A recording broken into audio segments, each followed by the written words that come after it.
Hey everybody, this is Chili. Welcome to the shop. Today we are here to talk about some mousses. I've been testing these for 6 months now, so it is time to get you caught up on the NewTek Nitro Mousse. I don't know if there's any good way to come up with a way of presenting mousses that makes it look really entertaining. Now we got this kind of a dirty black blob here, but I got lots to talk about because this dirty black blob right here has a couple of thousand miles on it. I've been using it pretty solid on my tour bike throughout the spring, and I want to show you a little bit about where we're at with this particular mousse and some of the other NewTek experiences we've had. So the first thing in the NewTek experiences, and the reason it's taken me 6 months to get here, is we did have a failure right off the bat. One of the very first mousses we used, a front, started to disintegrate within less than 1,000 miles. Now, by disintegrate, it didn't fall to pieces, it didn't come apart on the trail, but when we got home, it took it apart. I noticed that it was starting to actually develop a void in the center. And this is some we've seen with some of the other kind of less known brand mousses that we've talked about. So I actually talked with the guys at NewTek, which have a fair bit about this. They sent me some others, and basically this represents some kind of growing pain problems they've had. They were aware of it as they ramped up production and their volume has increased. They ran into some manufacturing issues that weren't there before. Since then, I have been running 2 full sets, and of those, so it's 4 total mousses, 2 fronts, 2 rears. I've had 1 front that didn't last quite as long as I'd hoped it would, and the others now have a couple of thousand miles on them, which actually that's doing really well. So pretty happy with some of the things, but there's definitely some nuances to talk about here, and it's a little bit difficult because there aren't a lot of people who really understand mousses well enough to really be able to understand basically those nuances. What are you looking for in a mousse? Do you want it to perform? Do you want it to have a good feel? Do you want it to just last forever?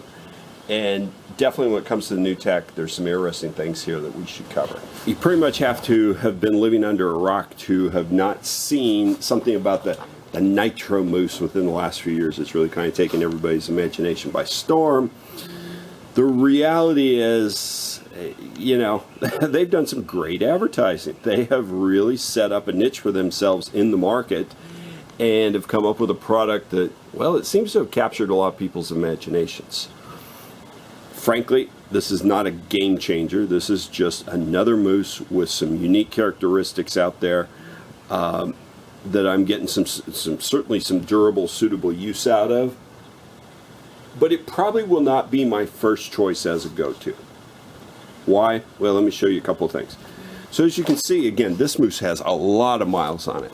You see how it's taken a very definite set. You really see it there around the rim lock. Certainly holding up well. There's no deterioration on it. It's firm. Man, this thing is hard as a rock.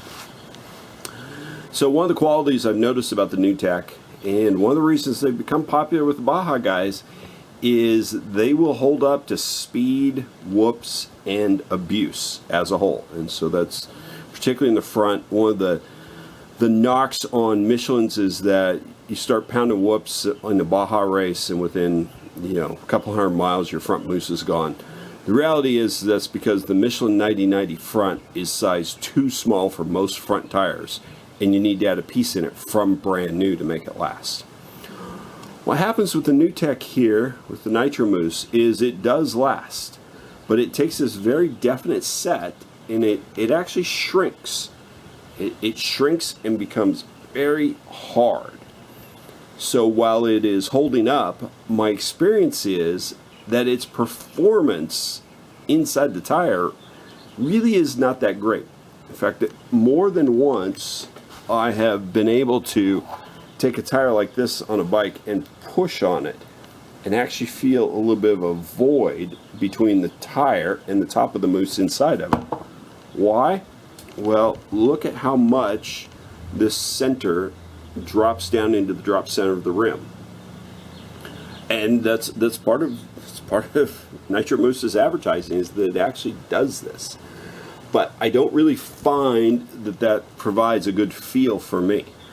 Again, I'm not super concerned about hard cornering. You know, I'm looking for a nice traction feel. I want really good traction when I'm climbing that hill. So it ends up in this odd kind of in between phase. It works, but it is, all of them shrink like this within the first couple days of use, and then they just get really, really rock hard. So when you think of your tire being full and having this big cushy mousse inside of it, that is not what this feel is at all. You actually develop almost that little void on top of the tire, and then this really firm feel underneath. And it all kind of works. It's, you know, it's something that you would have to use a lot of mousses, take them apart, inspect them, and really have some understanding about to really see what was going on. And frankly, most users just won't know or understand that. But we're definitely getting some durability out of them. That is a good thing. This one was a whole one. I know one of the others that I've got that's still mounted in a bike, we cut and added a piece to, just like you would with any other mousse, and getting more life out of it this way. This one is pretty much about done. It was in this 110 Kenda Trackmaster. If you follow, you know I use these Trackmasters a lot, and they're sized slightly smaller than other 110s. So this was started its life in a 110 Millville. Once it shrunk a little bit, got moved to the Trackmaster, and now it's small enough that it's pretty much at the end of its life cycle. So there you go. That's what I've got for the Mousse, for the new Tech Nitro Mousse. I give it a qualified recommendation. There are definitely some points about it. Durability, its ability not to actually come apart, that make it a choice, particularly, again, like I say, for the Baja guys who, you know, their only real qualification is that the Mousse doesn't come apart. Performance is strictly secondary for them. I would, you know, unfortunately I don't really have the access to talk to some of the guys on the East Coast who are using these and see what they think of them. I know a lot of GNCC racers are using them. But I think, again, that's part of an aggressive marketing campaign on the part of New Tech. So there you go.